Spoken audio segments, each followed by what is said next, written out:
नमस्कार, जय माता दी। मैं आचार्य इंद्र वशिष्ठ कालिका धाम ज्योतिष से आप सभी का बहुत बहुत स्वागत है। दर्शकों, आज बात करेंगे संतान पक्ष को लेके। हर एक इंसान की जिज्ञासा होती है उसे विवाह उपरांत उत्तम संतान की प्राप्ति हो, लेकिन सबके साथ नहीं हो सब ऐसा नहीं होता। कई बार कुछ योगों की वजह से, कुछ ऐसे ग्रहों की वजह से संतान होने में बहुत देरी होती है और कई बार होने के बाद भी दिक्कतों का सामना करना पड़ता है। और कई बार ऐसी युक्तियां बनती हैं कि बार बार गर्भ खराब हो जाना, मृत संतान पैदा होना या फिर संतान ना होना, ये समस्या बना करती है। आज की छोटी सी जानकारी इसी टॉपिक पर है। बाद में हम बताएंगे कि क्या उपाय करके आप इन सब चीजों में भी सफलता प्राप्त कर सकते हैं, अच्छी संतान की प्राप्ति कर सकते हैं। दर्शकों, आपके सामने एक कुंडली चार्ट आप देख पा रहे होंगे, यहाँ पर बनाया है हमने। ये तो हमने ऐसे कुंडली बना दी है आपको केवल समझाने के लिए। जैसे मैंने पहले वीडियो में भी बताया हुआ है कि ये लग्न कुंडली है, इसके साथ साथ नौमांश और दशमांश कुंडली या बाकी चार्ट भी देखना बहुत जरूरी होता है। दशा अंतरदशा का विचार किया जाता है, गोचर का भी विचार किया जाता है। आज आप देख पा रहे होंगे लग्न कुंडली जो है, एक हमने वृश्चिक लग्न की कुंडली बना रखी है। ऐसे ही हमने अपने हिसाब से कुंडली बनाई है आपको केवल समझाने के लिए। अब इसे पहला घर कहते हैं। यहाँ पर नंबर कोई भी हो, राशि कोई भी हो, ये पहला घर कहेंगे।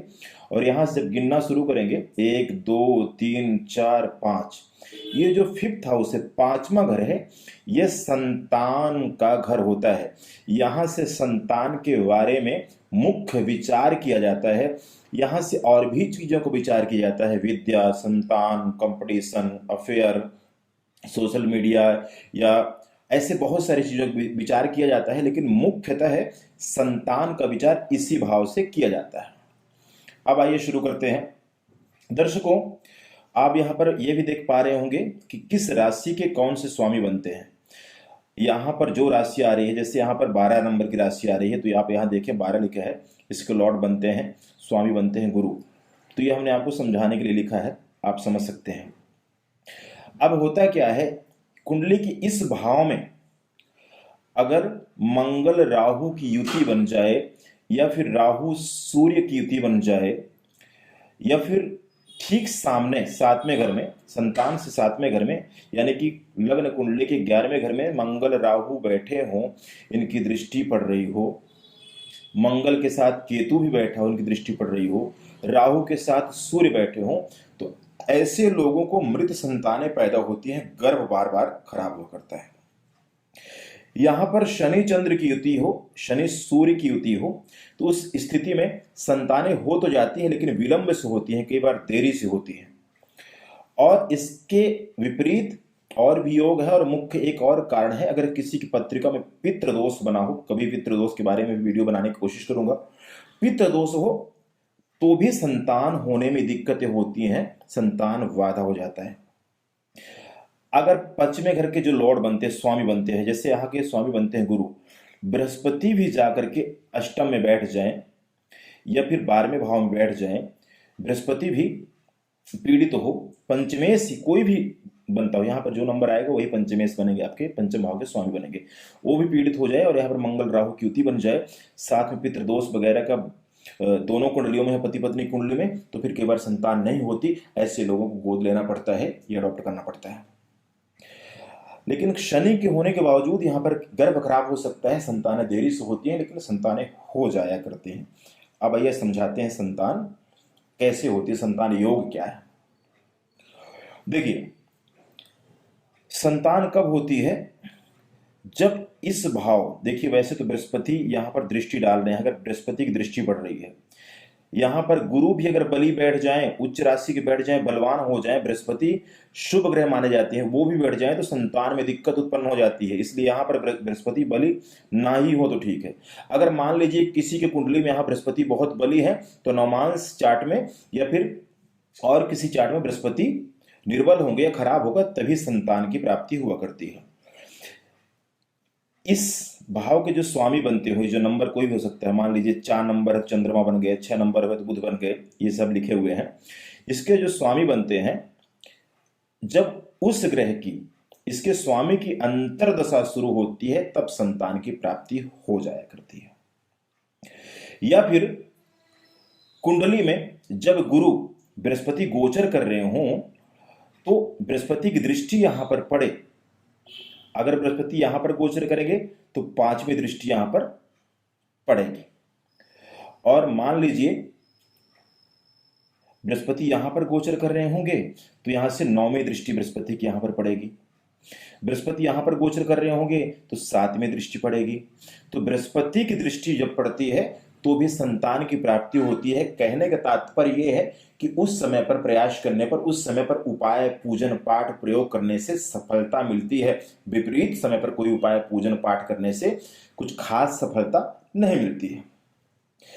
अब इसके अतिरिक्त एक और जानकारी आपको देते हैं।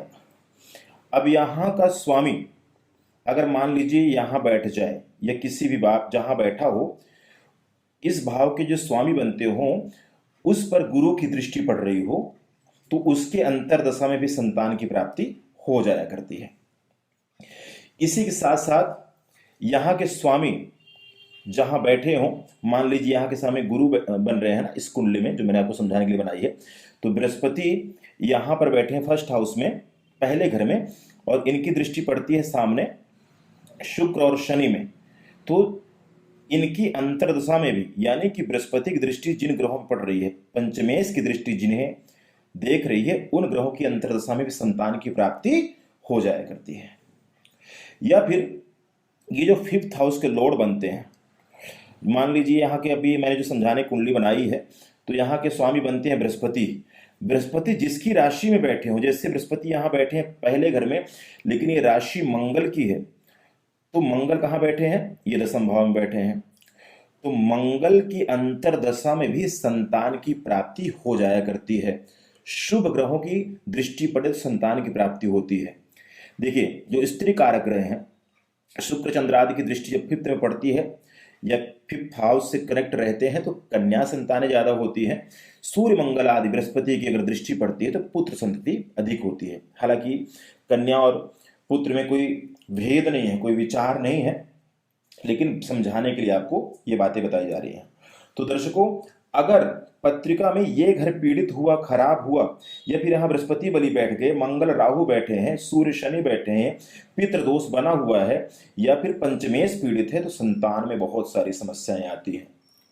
तो ऐसे ऐसे जो हमने योग बताए, जब इनकी अंतरदशा पड़े, शुभ ग्रह गोचर में दृष्टि डालें, बृहस्पति की खास करके दृष्टि पड़े, पंचमेश की अंतरदशा चले, पंचमेश जहां बैठा हो उस भाव के स्वामी की अंतरदशा चले, तो उस समय पर आपको संतान गोपाल का पाठ, बृहस्पतिवार का व्रत, बंदरों को गुड़ और चने, बड़ों का आशीर्वाद, भगवान विष्णु की पूजा और सात्विकता धारण करने से संतान प्राप्ति हो जाती है। संतान प्राप्ति के प्रमुख उपाय हैं संतान गोपाल का पाठ, भगवान विष्णु की आराधना, सात्विक रहना, विष्णु सहस्त्र नाम का पाठ करना, गुरुवार का व्रत करना, बड़ों का आशीर्वाद लेना, अपने कुल के देवताओं का पूजन करना, तो संतान प्राप्ति होती है। क्योंकि अब यहां पर केतु को भी देखना बहुत जरूरी होता है, क्योंकि नवग्रहों में 8 ग्रहों का उपाय बहुत आसान होता है, केतु का उपाय बहुत मुश्किल होता है। इसलिए केतु का भी विचार करें, तो केतु के भी साथ में उपाय करें गुरु के साथ साथ। अगर ऐसा करते हैं तो आपको संतान की प्राप्ति अवश्य होती है। ये एक छोटी सी जानकारी आप तक पहुंचाई है। कैसी लगी वीडियो जरूर कमेंट के माध्यम से अवगत कराएं। बहुत बहुत धन्यवाद। जय माता दी।